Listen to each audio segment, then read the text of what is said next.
Former fighter pilot Amy McGrath won the Democratic nomination in Kentucky's 6th Congressional District on Tuesday. Amy McGrath for Congress. Former Marine fighter pilot Amy McGrath was the feel-good story of the congressional primaries on Tuesday night, beating Lexington Mayor Jim Gray in her first run for office. McGrath made an early splash with a viral campaign ad about how, as a teen, she began a letter-writing campaign lobbying Congress to allow women to serve in combat. That ad wasn't enough to stop the Democratic Congressional Campaign Committee from reportedly recruiting Gray into the race, a move that allowed McGrath to seize the insurgent mantle and run against the party establishment. But by the time she declared victory on Tuesday night, there were already signs Washington Democrats had come around on McGrath, who is both a first-time female candidate and a military vet, should fit in nicely with the larger narrative the party is eager to tell this cycle. If McGrath was the lone blemish on Tuesday night, the DCCC also had good reason to celebrate. At least 4 different ones, actually. 4 of the most crucial House's races with primaries on Tuesday, Democratic voters selected the DCCC's preferred candidates. The DCCC's biggest victory of the night, and arguably the entire primary season to date, given how embarrassing a loss would have been, came in Texas's 7th Congressional District, where attorney Lizzie Pannill Fletcher crushed progressive journalist-turned-activist Lori Moser. The group was so desperate to keep Moser from the nomination that it went nuclear on her earlier this year, publicly releasing its own Oppo file and sparking an intra-party fight with the Bernie Sanders wing of the party. The move seemed to backfire, when Moser received a surge of donations, and finished in the top 2 in the March primary. Thankfully for the DCCC, the progressive fire for Moser burned bright but not long.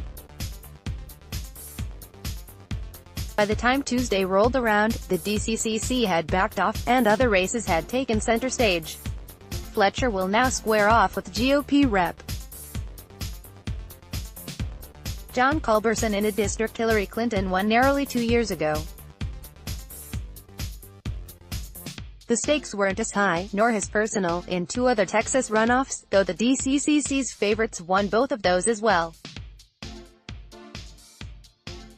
Gina Ortiz-Jones, a retired Air Force intelligence officer who worked as an Obama trade official, won by about 35 points in the 23rd Congressional District, and Colin Allred, a former NFL football player turned civil rights attorney, won by roughly 40 points in the 32nd District. Both will now try to take down GOP incumbents in districts Clinton also won, and which, along with the 7th, represent Democrats' only realistic chances to flip seats in the Lone Star State, according to nonpartisan handicappers. It was the same story in Arkansas's 2nd, the only district in the state expected to be competitive this fall. The DCCC's hand-picked candidate there, State Rep. Clark Tucker, won nearly 60% of the vote and avoided a runoff with one of his more liberal, but lesser-known rivals. Tucker's center-left strategy has echoes of the one Conor Lamb used to win a high-profile special election in western Pennsylvania earlier this year, and House Democrats believe he can use it to take down Rep. French Hill in a district that went for Donald Trump by 10 points, but that was represented by a Democrat as recently as 2010.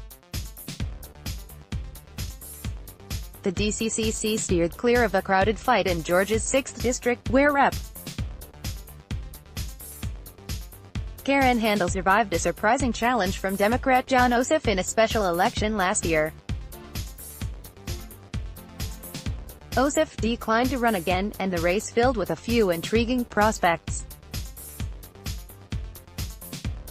The 2 who advanced to a runoff on Tuesday night were gun control activist Lucy McBath and businessman Kevin Abel.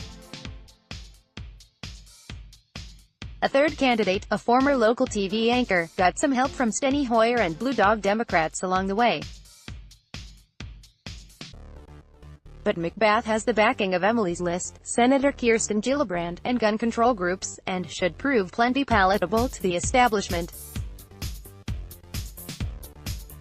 The DCCC has had its share of hiccups this year, notably in Nebraska last week, where their preferred candidate lost to a proudly liberal challenger, and the race was promptly downgraded by prognosticators.